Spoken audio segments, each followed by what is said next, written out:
آج سے چند دن کے بعد علی گڑھ مسلم یونیورسٹی اپنی 100 سالہ تقریب کا جشن منانے جا رہی ہے۔ ہر علی گڑھ کے وہ شخص، چاہے وہ علی گڑھ کا پڑھا ہوا ہو یا بہی خان سر سید ہو یا برادران سر سید ہو، غم گساران سر سید ہو، سب کے لیے بڑا اہم دن ہے۔ لیکن جب یہ سنا آج سے چند دن پہلے کہ اس کے چیف گیسٹ جو ہیں وہ ایک ایسے شخص کو بلایا گیا ہے جو اس تحریک کا ہی مخالف ہے، اس تصور کا بھی مخالف ہے، اس کو چیف گیسٹ کی حیثیت سے بلایا گیا ہے، سمجھ میں نہیں آتا کہ جشن منائیں یا گریہ کریں، غم کریں یا افسوس کریں، کیسے کہیں اپنے کو کہ ہم کیا کرنے جا رہے ہیں۔ ہم نے تو یہ سوچا تھا کہ 100 سال کا جب یہ جشن منے گا تو دنیا کا مشہور ترین جو آج کے دور کا جو ایجوکیشنلسٹ ہوگا، جو تھنکر ہوگا، جو فلاسفر ہوگا، جو سائنٹسٹ ہوگا، اس کو بلائیں گے اور اس سے کہیں گے اور اس سے کہلوائیں گے کہ آزاد ہندوستان میں سب سے پہلی جو جدید تعلیم کی شمع روشن کی تھی وہ یہ زمین سر سید کی تھی، علی گڑھ مسلم یونیورسٹی، جہاں جس کی بنیاد کی گئی تھی۔ یہاں ہندوستان میں بھی امرتہ سین اور نہ جانے کتنے ایسے لائق لوگ ہیں جن کو بلانا چاہیے تھا، جن کا تعلیم سے تعلق تھا، لیکن بلایا ایک ایسے شخص کو جس کا تصور ہی اور جس کا پورا کانسیپٹ ہی اس تصور کے خلاف ہے، جس کی زندگی کا مقصد ہی یہ ہے کہ اس قوم کو تعلیم سے اور اس کی ترقی سے کمزور کرنا ہے۔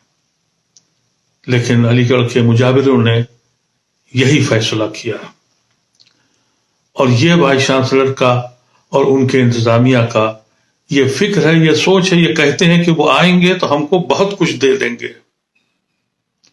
جو شخص اس ملک کی روح کو چھین لیا جس نے، وہ آپ کو کیا دے گا؟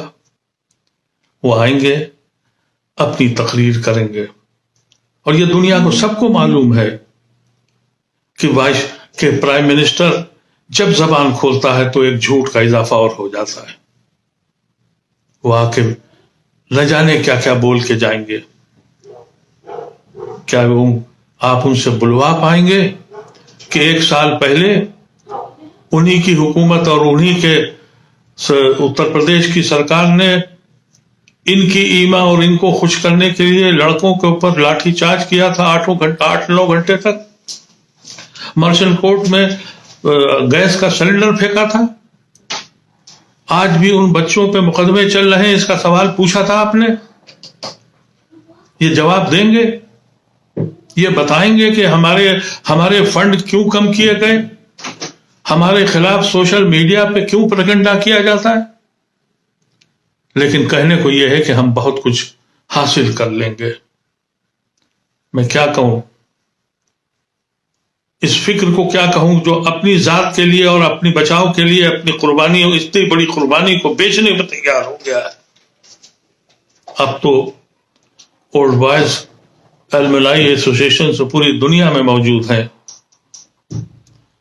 سن 65 سے سن 84 تک انہوں نے علی گڑھ کی مائنارٹی کریکٹر کے لیے بہت کوشش کی تھی۔ اب تو وہاں بھی امید مجھے نہیں دکھائی پڑتی، کیونکہ اب جو الملائی ایسوسیشنز ہیں وہ سر سید کا قورمہ کھا کر یا تو مشاعرے کرواتی ہیں یا ماضی کے حال پہ بہترین تقاریریں کرتی ہیں، جن کے ذہن میں مستقبل کا خاکہ بنانے کا کوئی خواب بھی نہیں ہے، کوئی تصور بھی نہیں۔ ایسے دن ہم خوشی منائیں یا غم کریں، ہمیں نہیں معلوم کہ کیا فائدہ ہوگا اور کس طریقے سے فائدے ملیں گے۔ اگر کوئی غلط فہمی میں ہے تو ہم انتظار کریں گے، پھر آپ سے پوچھیں گے کہ آپ کی اپنی زندگی تو بن جائے گی، ہم آپ سے مختلف وقتوں پہ کبھی آپ کو گورنر کی حیثیت سے، کبھی منتری کی حیثیت سے، کبھی ممبر آف پارلیمنٹ کی حیثیت سے سلام کرنے ضرور آئیں گے، لیکن آپ نے ہماری درسگاہ کے ساتھ انصاف نہیں کیا ہے۔ ان سارے لوگوں کو جو آج ہمارے بیچ نہیں ہیں، ان کی روح کو ان کی قبروں میں تڑپا دیا ہے۔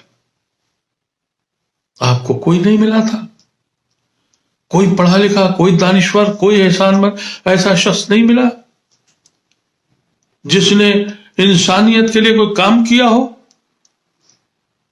آپ کو صرف اور صرف ایک خوف ہے، ایک ڈر ہے، لالچ ہے، اور اپنی زندگی کو بچانے کا ایک خیال ہے، جس کے لیے آپ نے اتنا بڑا جرم کیا ہے۔ میں تو یہ بھی نہیں کہہ سکتا بچوں سے کہ تم اختلاف کرو، میں تو یہ بھی نہیں کہہ سکتا کہ آپ میرے ساتھ آئیں، لیکن میرے ایسے لوگ آج اس دن کے جس کے انتظار میں تھے جشن منانے کے، آج ماتم کر رہے ہیں۔ کچھ تو سوچا ہوتا، اس درسگاہ میں پڑھا، اسی درسگاہ میں پڑھایا، اسی درسگاہ سے پڑھ کے وہیں گھر بنا لیے اور پھر وہاں مجاور بن گئے، اور دنیا سب کچھ سمٹ کے اسی علاقے میں رہ گئی۔ تمہیں احساس نہیں ہوا پورے ہندوستان کے مسلمانوں پہ کیا گزر رہی ہے؟ تم اپنے چند دنوں کی اپنی حیثیت بنانے کے لیے تم یہاں تک پہنچ گئے، جس نے ہماری وجود کو ختم کر دیا، ساندھی وراثت کی پڑاس سے اڑا دیا، جس نے ہم کو اپنے ہی ملک میں بے گھر کر دیا، جس نے ہمارے سے یہ کہا کہ تم مجرم ہو کہ تم ہندوستان میں کیوں رک گئے ہو۔ سب کچھ بھول گئے تم، بس تم کو صرف اپنا خیال ہے۔ یاد رکھنا، اس کی سزا تمہیں یہاں اور وہاں ہر جگہ ملے گی۔ میں بس اتنا ہی کہہ کے اپنے احساسات کو اپنے دوستوں کو پہنچانا چاہتا ہوں، بس۔